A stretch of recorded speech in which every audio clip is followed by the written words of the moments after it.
لما بتكابا هجا لما بتكابا جوتي يا بي لا إله إلا الله لما بتكابا لما بتكابا الله أكبر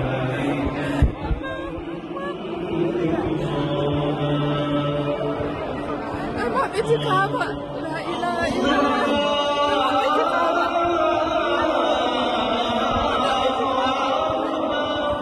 لما بتكابا جمال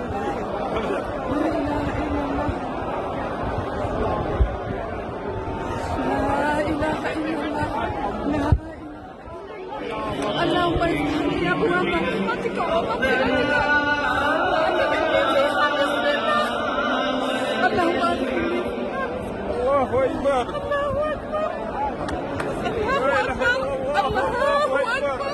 الله اكبر اللهم انت السلام ومنك السلام وحينا ربنا بالسلام وادخلنا الجنه دار السلام تبارك يا ذا الجلال والاكرام اللهم افتح لي ابواب رحمتك ومغفرتك وادخلني فيها بسم الله والحمد لله ولا اله الا الله له الملك وله الحمد على كل شيء قدير اللهم انت اللهم افتح لي